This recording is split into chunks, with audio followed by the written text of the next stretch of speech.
నమస్కారం. సామాన్యుడు TV news కి స్వాగతం. ఈనాటి వార్తా విశేషాలు. వైసీపీ అధినేత జగన్ హయాంలో వ్యవసాయ రంగం తీవ్రంగా నష్టపోయిందని ఆంధ్రప్రదేశ్ ముఖ్యమంత్రి నారా చంద్రబాబు నాయుడు ఆరోపణలు చేశారు. రైతులు ఆత్మహత్యలు చేసుకోకుండా చర్యలు చేపట్టామని, అన్నదాతల ఆత్మహత్యకు గల కారణాలు తెలుసుకుని సమస్య పరిష్కరిస్తున్నామని తెలిపారు. వ్యవసాయ యంత్రీకరణకు పెద్దపీట వేస్తున్నామని చెప్పారు. వ్యవసాయ రంగం బడ్జెట్ పై అసెంబ్లీలో ముఖ్యమంత్రి మాట్లాడారు. పంచసూత్రాలు, అగ్రిటెక్ ద్వారా వ్యవసాయ అభివృద్ధికి చర్యలు చేపట్టామని తెలిపారు. డిమాండ్ ఉన్న పంటలను పండించేలాగా రైతులకు అవగాహన కల్పిస్తామని పేర్కొన్నారు. ఫుడ్ ప్రాసెసింగ్ రంగాన్ని ప్రోత్సహించడం ద్వారా పంటలకు మంచి ధర లభిస్తుందని వివరించారు. 13,722 కోట్ల వ్యవసాయంలో ఉచిత విద్యుత్కు ఏడాదికి ఇస్తున్నామని చెప్పుకొచ్చారు. భూసారం పెంచేందుకు సూక్ష్మ పోషకాలను రైతులకు పంపిణీ చేస్తున్నామని వెల్లడించారు.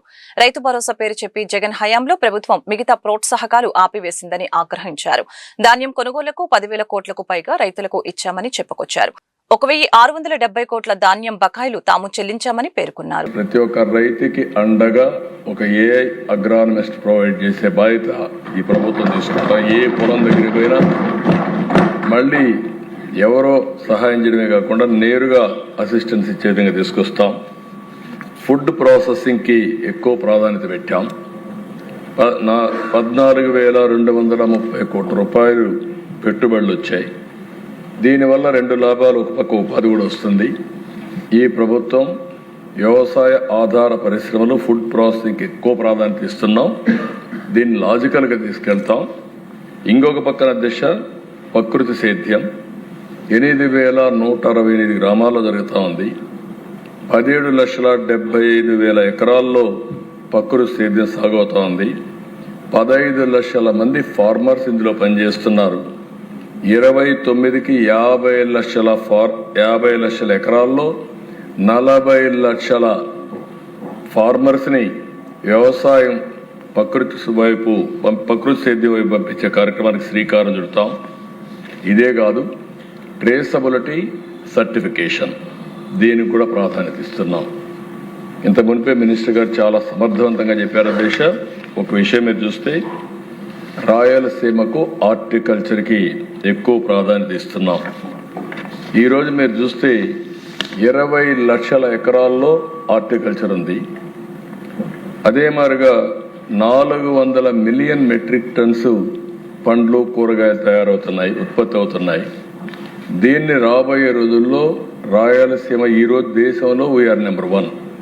అంటే మొత్తం అన్ని రాష్ట్రాల కంటే ఎక్కువ పండ్లు పండించే రాష్ట్రం ఆంధ్రప్రదేశ్ రాష్ట్రం. దీన్ని 20 లక్షల నుంచి 40 లక్షలు చేసి 400 మిలియన్ మెట్రిక్ టన్స్ నుంచి 1,000 మిలియన్ మెట్రిక్ టన్నులు చేసి ప్రపంచానికే నెంబర్ 1గా రాయలసీమ హార్టికల్చర్ హబ్గా తయారు చేస్తాం. దిశ దీనికి ఒక ప్రాజెక్ట్ కూడా తయారు చేశాం. క్లస్టర్ విధానం పెట్టుకున్నాం. 30,000 కోట్ల రూపాయలతో ఒక ప్రాజెక్ట్ తయారు చేసి గవర్నమెంట్ 30,000 కోట్లు ఖర్చు పెట్టి ప్రైవేట్ కింద, అంటే ఇన్వెస్ట్మెంట్, వ్యవసాయ ఆధార పరిశ్రమలు, ఇన్ఫ్రాస్ట్రక్చర్, దీనికి అదనంగా ఒక 70,000 కోట్లు, అంటే హార్టికల్చర్కు మాత్రం 1,00,000 కోట్ల రూపాయల పెట్టుబడితో 1,000 మిలియన్ మెట్రిక్ టన్నులు 40 లక్షల ఎకరాల్లో దేశంలోనే కాదు ప్రపంచంలో గత వైసీపీ ప్రభుత్వ హయాంలో ఆంధ్ర విశ్వవిద్యాలయాన్ని పూర్తిగా పార్టీ కార్యాలయంగా మార్చివేశారని రాష్ట్ర ఐటీ విద్యాశాఖ మంత్రి నారా లోకేష్ తీవ్ర ఆరోపణలు చేశారు. రాష్ట్రంలోని అన్ని విశ్వవిద్యాలయాల్లో గత 5 ఏళ్లలో జరిగిన అక్రమ నియామకాలపై ప్రత్యేకంగా మ్యాన్ పవర్ ఆడిట్ నిర్వహిస్తామని, 30 రోజుల్లో నివేదిక తెప్పించుకొని అనర్హులపై వేటు వేస్తామని ఆయన స్పష్టం చేశారు. శాసనసభ ప్రశ్నోత్తరాల సమయంలో విశాఖపట్నం ఎమ్మెల్యేలు వెలగపూడి రామకృష్ణబాబు, గణబాబు, వంశీకృష్ణ, శ్రీనివాసు ఏయూలో గత ప్రభుత్వంలో జరిగిన అవకతవకలపై చర్యలు తీసుకోవాలని కోరారు. అలాగనే కాంట్రాక్టు, రోజువారీ వేతన సిబ్బంది సర్వీసులను క్రమబద్దీకరించాలని విజ్ఞప్తి చేశారు. దీనిపై మంత్రి లోకేష్ సమాధానమిస్తూ గత ప్రభుత్వంలో వర్సిటీలో వైసీపీ కార్యకర్తలను విచ్చలవిడిగా నియమించుకున్నారని, ఈ అక్రమాలపైనే మ్యాన్ పవర్ ఆడిట్ చేపడుతున్నామని తెలిపారు. ఈ ఆడిట్ పూర్తయ్యాక ఆర్థిక శాఖతో చర్చించి ఉద్యోగుల రెగ్యులరైజేషన్ పై తగిన నిర్ణయం తీసుకుంటామని అన్నారు. గౌరవ సభ్యులు చెప్పినట్లు 2019 నుంచి 24 వరకు ఆంధ్ర యూనివర్సిటీని ఒక వైకాపా పార్టీ కార్యాలయంగా వాడటం కూడా జరిగింది అధ్యక్ష. అది గౌరవ సభ్యులందరూ తెలుసు. ప్రత్యేకంగా విశాఖపట్నంలో నుంచి వచ్చిన గౌరవ సభ్యులందరూ కూడా తెలిసిన విషయం అధ్యక్ష. ఒకసారి మీరు చూస్తే ఒక ఉదాహరణ అధ్యక్ష, ఎన్ఐఆర్ఎఫ్ ర్యాంకింగ్లో 2019లో ఆంధ్ర యూనివర్సిటీ 29వ ర్యాంక్లో ఉంటే 2023కి వచ్చేగల 76వ ర్యాంక్కి పడిపోయింది అధ్యక్ష. మళ్ళీ మన ప్రభుత్వ అధికారంలోకి వచ్చిన తర్వాత అది 41 ర్యాంక్కి తీసుకొచ్చే అధ్యక్ష. ఇప్పుడు టాప్ 10 యూనివర్సిటీస్ చేయాలనే లక్ష్యంతో ఈరోజు ఒక అద్భుతమైన వైస్ ఛాన్సలర్ కూడా నియమించి అధికారం ఇచ్చి ఆ వ్యవస్థని డ్రైవ్ చేస్తాం జరుగుతుంది అధ్యక్ష. అంతేకాకుండా మీరు చూస్తే యూనివర్సిటీ కేటగిరీలో 2019లో మనం 16వ ర్యాంక్లో ఉంటే 2023కి 43వ ర్యాంక్ పడిపోయాం అధ్యక్ష. మళ్ళీ ప్రజాప్రభుత్వ అధికారంలోకి వచ్చిన తర్వాత 2025లో మళ్ళీ 23వ ర్యాంక్కి మనం తీసుకొస్తాం జరిగింది అధ్యక్ష. అధ్యక్ష, అక్కడ గౌరవ సభ్యులు 2-3 అంశాలు అడిగారు. ఒకటి, ఈ 100 years ఉత్సవాలు ఏదైతే జరుగుతుందో అది ఘనంగా జరపాలి, అందరితో కోఆర్డినేట్ చేసి చేయాలని గౌరవ సభ్యులు కోరారు అధ్యక్ష. ఫస్ట్గా రేపు పొద్దున్న నేను విశాఖపట్నం వెళ్తున్నాను. ఎలమంచిలో ఒక కంపెనీకి మేము శంకుస్థాపన వేస్తున్నాము. దాంట్లో భాగంగా రిటర్న్లో కూడా వైస్ ఛాన్సలర్ గారు నేను కలుస్తున్నాను. కలిసి మొత్తం ప్రోగ్రామ్ రివ్యూ చేసి గౌరవ సభ్యులు కూడా కాపీ పంపిస్తాను. మీరు కూడా మీ ఇన్పుట్ ఇస్తే మనం ఘనంగా ఈ శతాబ్ది ప్రోగ్రామ్ అనేది నిర్వహించాల్సిన బాధ్యత ఇక్కడ ఉన్న మన అందరిపైన ఉందని గౌరవ సభ్యులు తెలియజేస్తున్నారు అధ్యక్ష. అంతేకాకుండా అధ్యక్ష, కేవలం ఒక ఆంధ్ర యూనివర్సిటీ కాదు, ఆంధ్ర రాష్ట్రంలో ఉన్న ప్రభుత్వ విశ్వవిద్యాలయాల్లో గత ప్రభుత్వాలు 5 సంవత్సరాలు విచ్చలవిడిగా వాళ్ళ కార్యకర్తలు అక్కడ పెట్టుకుంటాం జరిగింది. దానిపైన ప్రత్యేకంగా మేము ఇప్పుడు మ్యాన్ పవర్ ఆడిట్ అనేది జరుగుతుంది అధ్యక్ష. అది నేను ఈరోజు కూడా రివ్యూ చేశాను. నెక్స్ట్ 30 daysలో ఆ మ్యాన్ పవర్ ఆడిట్ మేము పూర్తి చేస్తాం. దాని తర్వాత కఠిన నిర్ణయాలు చర్యలు కూడా తీసుకుంటామని గౌరవ సభ్యులు తెలియజేస్తున్నాం. ఇప్పుడే పెద్దలు చెప్పినట్లు ఏంటంటే కాంట్రాక్ట్లో కొంతమంది పనిచేస్తున్నారు, దాని తర్వాత కొంతమంది ఎంటీఎస్ రావాలని కోరుతున్నారు, దాని తర్వాత రెగ్యులరైజ్ చేయాలని కూడా కోరిక అనేది ఉంది అధ్యక్ష. ఇక్కడ ఏంటంటే ఈ మ్యాన్ పవర్ ఆడిట్ అయిందని నాకు కరెక్ట్గా ఐడియా వస్తుంది అధ్యక్ష, ఎంతమంది ఉన్నారు, ఏ సంవత్సరంలో వాళ్ళని నియమిస్తాం జరిగింది. దాని తర్వాత ఫైనాన్స్తో సంప్రదింపులు చేసి తగిన చర్యలు తీసుకుంటామని గౌరవ సభ్యులు కూడా తెలియజేస్తున్నారు అధ్యక్ష. పెద్దలు చెప్పినట్లు గతంలోనే ప్రసాద్ రెడ్డి చేసిన అవకతవకల మీద నేను విజిలెన్స్ ఎంక్వైరీ చేస్తానని చెప్తాం జరిగింది. అది విజిలెన్స్ పంపించాం. ఏపీ శాసనసభ శాసన మండలి సభ్యులకు 2వ విడత నిర్వహించిన లెజిస్లేటివ్ స్పోర్ట్స్ మీట్ 2026 విజయవంతమైందని సాప్ చైర్మన్ రవినాయుడు వెల్లడించారు. క్రీడలపై ఆసక్తిని కలిగించేలాగా ఏర్పాటు చేసిన స్పోర్ట్స్ మీట్ పై వైసీపీ సోషల్ మీడియా విషం చిమ్మిందని ఆగ్రహం వ్యక్తం చేశారు. వచ్చే ఏడాది ఇంకా గొప్పగా పోటీలు నిర్వహిస్తామని స్పష్టం చేశారు. మంత్రులు, ఎమ్మెల్యేలు ప్రొఫెషనల్ క్రీడాకారుల్లా ఆడారని చెప్పారు. ఏపీ సాప్ చైర్మన్ రవినాయుడు ఆధ్వర్యంలో ఇందిరాగాంధీ స్టేడియంలో శుక్రవారం మీడియా సమావేశం నిర్వహించడం జరిగింది. ఈ సమావేశంలో ఆయన మాట్లాడుతూ కూటమి ప్రభుత్వం క్రీడలకు అత్యంత ప్రాధాన్యత ఇస్తుందని తెలియజేశారు. అలాగే శాసనసభ్యులు, శాసన మండలి సభ్యులు ప్రొఫెషనల్ క్రీడాకారుల్లాగా పోటీపడి ఆడారని అన్నారు. ఈ ఆటల పోటీలలో గెలుపొందిన వారికి మార్చి 6న బహుమతులు అందజేస్తామని తెలియజేశారు. లెజిస్లేటివ్ స్పోర్ట్స్ మీట్ పై వైసీపీ సోషల్ మీడియా విష ప్రచారం చేసిందని అన్నారు. క్రీడా పోటీలు పెట్టకుండా వైసీపీ 100 కోట్లు దోచుకుందని చెప్పారు. క్రీడాకారులను ప్రోత్సహించే పలు కార్యక్రమాలను చేపట్టామని అన్నారు. రాష్ట్రంలో క్రీడలు అభివృద్ధికి సాప్ చిత్తశుద్ధి కృషి చేస్తుందని చెప్పారు. మీకు ఇస్తాం. జావెలిన్ త్రోలో విజయ్ చంద్ర గారు ఫస్ట్ ప్రైజ్ వచ్చారు. జగంపేట మన రాజగోపాల్ గారు, జగంపేట ఎమ్మెల్యే గారు అబో 60లో వచ్చారు. గద్దె రామ్మోహన్ రావు గారు అబో 70లో జావెలిన్ త్రోలో వచ్చారు. అదేవిధంగా ఉమెన్స్కి వచ్చే కొందికి షార్ట్ పుట్లో సింధూర గారు, అదేవిధంగా 40 అబో వచ్చి గ్రీష్మ ప్రసాద్ గారు, అబో 50లో ఉమెన్స్ లో పైటాల్ సునీతమ్మ గారు. ఇవన్నీ కూడా అన్నిట్లో కూడా ఐడెంటిఫై చేశాం. కానీ ఈరోజు ఇంత విజయవంతానికి సహకరించినందుకు మీరు చూస్తే మాకు ఆంధ్రప్రదేశ్ స్పోర్ట్స్ అథారిటీకి గతంలో లేని విధంగా ఇక్కడ స్పోర్ట్స్ అంతా ఈ రాష్ట్రంలో ఉందన్నట్టు ఈ మీటు మాకు సహకరించింది. దాంతోపాటు నేను కొన్ని చూసా, బాధేస్తుంది. వైసీపీ సోషల్ మీడియా నిజంగా సిగ్గుందా అని అడుగుతున్నా. మళ్ళా అసలు క్రీడలు అంటే మీకు తెలుసా అని అడుగుతున్నా. ఎమ్మెల్యేలు, ఎమ్మెల్సీలు, మినిస్టర్స్ ఇక్కడ శాసనసభ జరుగుతూ వాళ్ళ టైం అంతా అక్కడ అయిన తర్వాత రిమైనింగ్ టైంలో క్రీడలు పెట్టాం. శాసనసభ ఆపి పెట్టలే. ఇక్కడ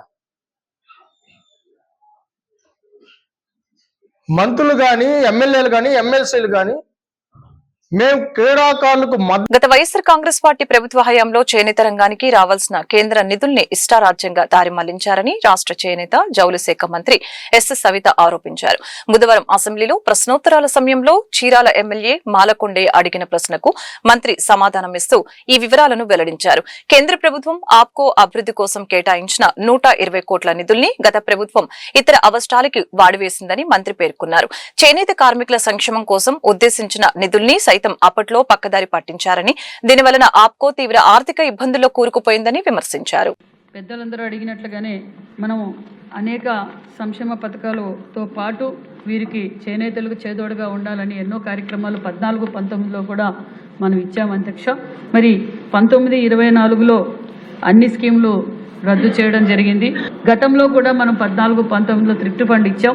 మళ్ళీ కూడా ఇప్పుడు దాన్ని అమలు పరుస్తున్నామన్న విషయాన్ని కూడా మీకు తెలియజేస్తున్నాం అధ్యక్ష. సుమారుగా 93,000 మందికి మనము పెన్షన్ అందజేస్తూ మరి ఈ మొత్తంగా 791 కోట్ల రూపాయలు అందజేశామన్న విషయం కూడా మీకు తెలియజేస్తున్నాం అధ్యక్ష. సుమారుగా 1,02,000 మందికి మనం ఉచిత విద్యుత్తు అందజేస్తున్నామన్న విషయం కూడా తెలియజేస్తూ మరి పావలా వడ్డీ పథకం గురించి అడిగారు అధ్యక్ష. DCCB APCBO నుండి నగదు క్రెడిట్ పరిమితిపై ప్రాథమిక చేనేత సహకార సంఘాల నుండి వడ్డీ భారాన్ని తగ్గించడం ఈ పథకం లక్ష్యం. ప్రభుత్వం ప్రాథమిక చేనేత సహకార సంఘాలకు 9.5 మరియు ఆప్కోకు 7.5 వడ్డీ రాయితీ మంజూరు చేయడం అనే విషయం కూడా తెలియజేస్తూ అదేవిధంగా అతి తక్కువ కాలంలోనే మరి అనేక క్లస్టర్లు కూడా ఏర్పాటు చేయడం జరిగింది. చేనేత ముద్రా పథకం ద్వారా కూడా సుమారుగా 5,671 మందికి 22 కోట్ల రూపాయల రుణాలు కూడా అందజేశాం. ముడి సరుకు సరఫరా కూడా మరి 15% సబ్సిడీతో కూడా అందజేస్తున్నామన్న విషయం కూడా తెలియజేస్తూ మరి నిజంగానే చేనేత సంఘాలకు ఆప్కోకు వాళ్ళు అవసరాలు ఇచ్చిన సంఘాలకు మనం బకాయిలు అయితే ఉన్నాం అధ్యక్ష. మరి గత ప్రభుత్వం చేసిన వైఫల్యం వల్ల అంటే ఎందుకంటే అధ్యక్ష 120 కోట్ల రూపాయలు కేంద్రం నుంచి తీసుకొచ్చి మరి ఆ నిధులు ఎక్కడికి పోయినాయో తెలియదు అధ్యక్ష. మరి జగన్ అనే గద్దెతో పోయిందో మరి ఎక్కడికి పోయిందో తెలియదు. ఈ రోజు చేనేతలు పడుతున్న ఇబ్బందులకు మూల కారణం ఆ 120 కోట్లు డైవర్ట్ చేయడం వల్ల ఈ రోజు ఇబ్బంది పడుతుంది. ఈ తక్కువ కాలంలోనే 7 కోట్ల రూపాయల దాకా కూడా నిధులు కూడా వాళ్ళకి ఇచ్చాం అధ్యక్ష. మరికొంత కాలంలోనే ఉగాది పండుగ కూడా దగ్గరలోనే అందజేస్తామన్న విషయం కూడా తెలియజేస్తూ టెక్స్టైల్ రాష్ట్ర వ్యాప్తంగా నివాస ప్రాంతాల్లో ఇళ్ల మీదుగా వెళ్తున్న హైటెన్షన్ ప్రమాదకర విద్యుత్ లైన్ల వలన ప్రజలు ఎదుర్కొంటున్న ఇబ్బందులకు త్వరలోనే విముక్తి కలగనుంది. ఈ సమస్య పరిష్కారానికి ప్రభుత్వం ప్రత్యేక చర్యలు చేపట్టిందని విద్యుత్ శాఖ మంత్రి గొట్టిపాటి రవికుమార్ తెలిపారు. శాసనసభలో సభ్యులు అడిగిన ప్రశ్నలకు సమాధానమిస్తూ ఆయన ఈ కీలక ప్రకటన చేశారు. దశాబ్దాలుగా వేలాది కుటుంబాల ఇళ్లపై నుంచి వెళ్తున్న విద్యుత్ తీగల కారణంగా ప్రాణభయంతో బ్రతుకుతున్నారని, అలాంటి చోట్ల లైన్లను మార్చాలని అధికారుల్ని ఆదేశించినట్లు మంత్రి పేర్కొన్నారు. లైన్లు కూడా విస్తరించిన వాటిని షిఫ్ట్ చేయడానికి కూడా రైతులకి ఎడిషనల్ ఛార్జెస్ కూడా అప్లై చేస్తున్నారు అధ్యక్ష. ఆ షిఫ్టింగ్ టైంలో ఎడిషనల్ ఛార్జెస్ కనుక విద్యుత్ శాఖ వారు తగ్గించగలిగితే రైతులకు ఉపశమనం ఉంటుంది. కవర్డ్ కండక్టర్స్ కూడా వస్తే ఇంకా బాగుంటుంది అధ్యక్ష. గ్రామాలు విస్తరించడం వల్ల విద్యుత్ లైన్లు కొంచెం అడ్డుగా ఉండడం, అట్లా చాలా మంది విద్యుత్ ఘాతకానికి గురై చాలా మంది మరణించడం జరుగుతుంది అధ్యక్ష. గ్రామాల్లో ఉండే ట్రాన్స్ఫార్మర్లు కూడా ఇళ్ల మధ్యన ఇళ్లకి చాలా దగ్గరగా ఉండడం, దూర ప్రాంతాలకి విద్యుత్ కనెక్షన్ లేకపోవడం, ఈ 2 అంశాల్లో కూడా తమరి ద్వారా గౌరవ మంత్రి గారికి విన్నపం తెలియజేస్తూ ఈ ప్రభుత్వం దాదాపు 13,722 కోట్ల రూపాయలు ఖర్చు పెడుతుంది సార్. ఒక్క అగ్రికల్చర్ సంబంధించి ఉచిత విద్యుత్ సంబంధించి సార్. విద్యుత్ లైన్లు షిఫ్టింగ్ అడిగారు, అది చాలా ఖర్చుతో కూడింది. వాటి మీద ప్రత్యేక దృష్టి పెట్టి ఏం చేయాలని చూస్తున్నాం. ఎక్కడైతే పామాయిల్ పాయింట్లు ఉన్నాయో అవగాహన కల్పించి కొద్దిగా ఈ టైప్ ఆఫ్ పోల్స్ వాడమంటున్నాం సార్. మనం కట్ చేసేటప్పుడు అందరూ కూడా ఇనపై వాడటం వల్ల కొద్దిగా జాగ్రత్తలు తీసుకుపోవటం వల్ల విపరీతమైన యాక్సిడెంట్స్ జరిగి కూలీలు చనిపోతా ఉన్నారు. ఫైబర్ రీఇన్ఫోర్స్డ్ ప్లాస్టిక్ అని ఇప్పుడు వచ్చినాయి సార్. అది ఒక్కోటి 5,000 నుంచి 4,000 నుంచి 5,000 ఉంటుంది. వీటిని రైతులు కనుక రైతు కూలీలకు అందజేసి వాటి ద్వారా పని చేపిస్తే కనుక చాలా వరకు యాక్సిడెంట్స్ తెచ్చిపోతాయి. వీటిని వాడమని చెప్పి పలుసార్లు రిక్వెస్ట్ చేసినాం. మనకు పవర్ లైన్స్ ఇళ్ల మీద నుంచి వెళ్తున్నాయని చెప్పారు. వాటి మీద దృష్టి పెట్టాం. కొన్నిసార్ల మన ఫండ్స్ అవైలబిలిటీని బట్టి ఓదాని తర్వాత ఒకటి చేసుకుంటూ వెళ్తున్నాం. చాలా పెద్ద ఎత్తున ఉంది సార్. అట్లానే ట్రాన్స్ఫారాలు కొన్నిసార్ల తక్కువ హైట్ లో ఉన్నాయి, వాటి వల్ల యాక్సిడెంట్స్ జరుగుతున్నాయి అంటున్నారు. వాటి కనుక సంబంధించి ఏదన్నా ప్రత్యేకం ఉంటే కనుక మా దృష్టికి తీసుకొస్తే కనుక ఇమీడియట్ గా వాటిని సరి చేసి యాక్సిడెంట్స్ జరగకుండా ఆమ్ ఆద్మీ పార్టీని నాశనం చేసేందుకు ప్రధానమంత్రి నరేంద్ర మోదీ అమిత్ షా కుట్ర పన్నారని ఇప్పుడు దేశానికి వారు క్షమాపణ చెప్పాలని ఆద్మీ పార్టీ చీఫ్ అరవింద్ కేజ్రీవాల్ తెలిపారు. ఢిల్లీ మద్యం కేసులో కేజ్రీవాల్ కో సహా 23 మంది నిందితుల్ని ప్రత్యేక కోర్టు విముక్తి కల్పించిన అనంతరం ఆయన తొలిసారి మీడియా ముందుకు వచ్చారు. ఆమ్ ఆద్మీ పార్టీని నాశనం చేసేందుకు ప్రధానమంత్రి నరేంద్ర మోదీ అమిత్ షా కుట్ర పన్నారని ఇప్పుడు దేశానికి వారు క్షమాపణ చెప్పాలని ఆద్మీ పార్టీ చీఫ్ అరవింద్ కేజ్రీవాల్ తెలిపారు. ఢిల్లీ మద్యం కేసులో కేజ్రీవాల్ సహా 23 మంది నిందితులకు ప్రత్యేక కోర్టు విముక్తి కల్పించిన అనంతరం ఆయన తొలిసారి మీడియా ముందుకొచ్చారు. ఢిల్లీలో మళ్లీ ఎన్నికలు జరపాలని మోదీకి సవాల్ విసిరారు. उन दोनों ने मिलकर षड्यंत्र रचा कि आम आदमी पार्टी को खत्म किया जाए, आम आदमी पार्टी को बर्बाद किया जाए और उस षड्यंत्र के तहत आजाद भारत का सबसे बड़ा और सबसे घिनौना षड्यंत्र रचा उन लोगों ने। वो देख रहे थे कि दिल्ली में वो हमें नहीं हरा सकते, वो देख रहे थे कि दिल्ली की जनता हमारे कामों से बहुत खुश है, वो देख रहे थे दिल्ली में कामों की राजनीति के आधार पर वो कहीं खड़े नहीं होते, तो उन्होंने एक षड्यंत्र रचा। जनता जानती है कि केजरीवाल ईमानदार, उन्होंने कहा केजरीवाल की ईमानदारी पे चोट करो। जनता जानती है कि आम आदमी पार्टी ईमानदारी, उन्होंने कहा आम आदमी पार्टी की ईमानदारी पे चोट करो। उन्होंने आम आदमी पार्टी को खत्म करने के लिए षड्यंत्र रचा और बोले केजरीवाल बेईमान है, केजरीवाल बेईमान है, केजरीवाल बेईमान है, केजरीवाल ने शराब घोटाला किया, केजरीवाल पैसे खा गया, केजरीवाल ने 100 करोड़ रुपए खा लिए।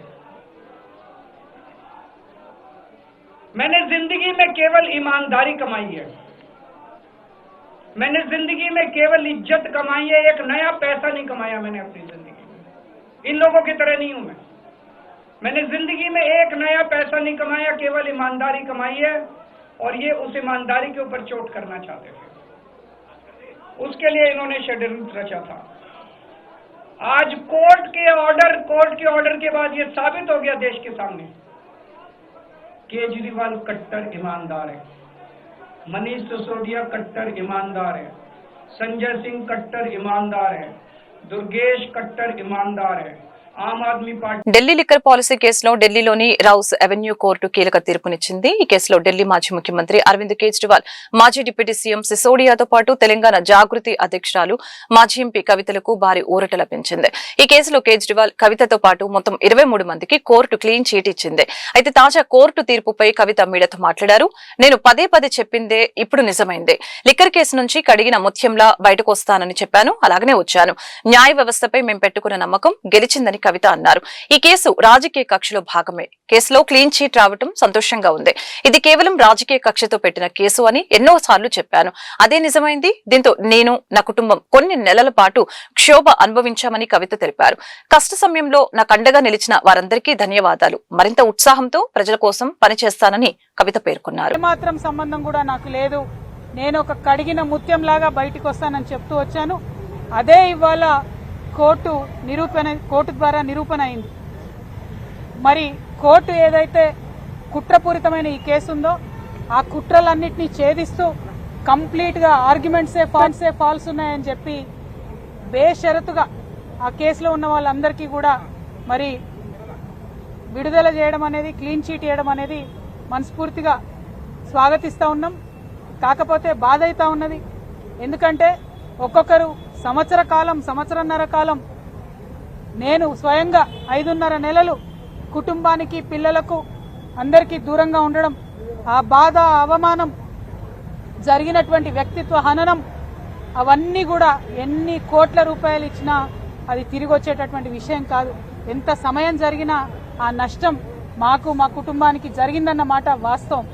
అయితే ఆ కఠిన సమయంలో నాతో పాటు డబ్బులు ఉన్నా లేకున్నా ప్రతి హియరింగ్ కి ఇక్కడున్న మా అక్క చెల్లెలు, అన్నదమ్ములు అందరూ కూడా ఢిల్లీ వరకు వచ్చి నాకు మద్దతుగా ఇచ్చి, నైతిక స్థైర్యాన్ని ఇచ్చి, ఇక్కడ నా పిల్లలు ఒంటరిగా ఉన్నప్పుడు వారికి అండగా నిలిచినటువంటి ప్రతి ఒక్కరికి కూడా నేను హృదయపూర్వకంగా ధన్యవాదాలు తెలియజేస్తా ఉన్నాను.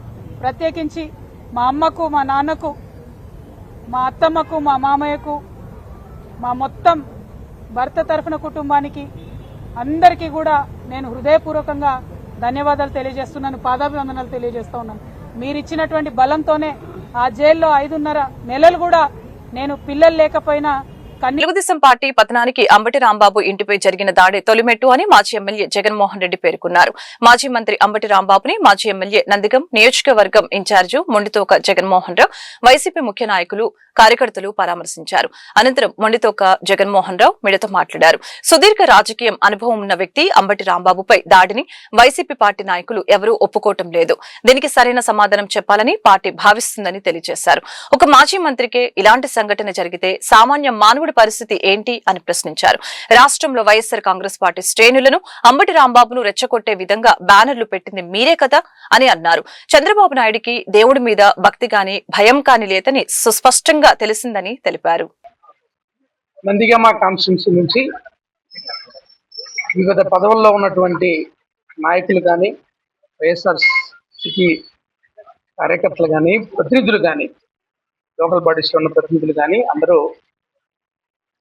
రాంబాబు గారి మీద, అంబటి రాంబాబు గారి మీద తెలుగుదేశం ప్రభుత్వం చంద్రబాబు నాయుడు గారి డైరెక్షన్లో, లోకేష్ గారి డైరెక్షన్లో ఏ విధంగా దాడి చేసిందో చూసి అందరం కలిసికట్టుగా వెళ్ళి రాంబాబు గారిని పలకరిద్దాం. ఖచ్చితంగా నందిగామ అంతా మీతో అండగా ఉంటది. మీ మీద చేసినటువంటి హేయమైన దాడిని మేమందరం చూసాం. ఖచ్చితంగా దీనికి ఈ రాష్ట్ర ప్రజలే సమాధానం చెప్తారు. కాబట్టి మనం ఖచ్చితంగా కలుద్దామని అంటే మేమంతా వచ్చి అందరినీ కలిసి ఉండేలాగా, ముఖ్యమైన నాయకులందరూ కలిసి ఉండేలాగా వచ్చి వేళ రాంబాబు గారిని కలవడం జరిగింది. ఖచ్చితంగా ఎలాంటి పరిస్థితులు వచ్చినా, ఏ విధంగా కుటుంబ సభ్యుల మీద, కుటుంబం మీద, వ్యక్తిగతంగా వ్యక్తుల మీద దాడి చేసినా కానీ మేము పార్టీ తరపునే ఉంటాం. పార్టీకి ఎలాంటి అండదండలు కావాలన్నా ఇస్తామని నిలబడటానికి ఉదాహరణగా నిలబడ్డారు రాంబాబు గారు. ఇప్పుడు దాన్నే పార్టీ స్ఫూర్తిగా తీసుకుంది. ఒక ప్రభుత్వం పోలీసుల సమక్షంలో ఒక మాజీ మంత్రి గారి మీద ఏ విధంగా దాడి చేశారో చూసిన పెద్దపాట ఒక అంబటి రాంబాబు గారు లాంటి వ్యక్తి, సుదీర్ఘ రాజకీయ అనుభవం ఉన్న వ్యక్తి, అలాంటి ఆయన మీద కూడా ఇంత దాడి జరిగింది అని అంటే పార్టీ ఖచ్చితంగా దీన్ని ఎవరూ ఒప్పుకోవట్లే. దీనికి సరైన సమాధానం ఖచ్చితంగా చెప్పాలనే పార్టీ భావిస్తాం. ప్రతి కార్యకర్త భావిస్తున్నాడు. అలాగే విద్యులైన వాళ్ళు, కాసింత సంస్కారం ఉన్న వాళ్ళు, చదువుకున్న వాళ్ళు కూడా ఈ రాష్ట్రంలో అసలు శాంతి భద్రతలు ఉన్నాయా లేదా, చట్టాలు ఉన్నాయా లేదా, రక్షించాల్సినటువంటి వ్యవస్థలనే అడ్డుగా పెట్టుకొని వాళ్ళ సమక్షంలోనే 7 గంటల పాటు ఒక మాజీ మంత్రి మీద దాడి చేసినటువంటి చర్యని ఈ రాష్ట్రం మొట్టమొదటిసారి చూసింది. ఉలిక్కిపడింది రాష్ట్రం మొత్తం. ఒక మాజీ మంత్రి గారికే ఇంతటి జరిగితే సామాన్యుడు. ఈ వార్తలు ఇంతటితో సమాప్తం. మరొక బులెటిన్ మళ్ళీ కలుద్దాం. నమస్కారం.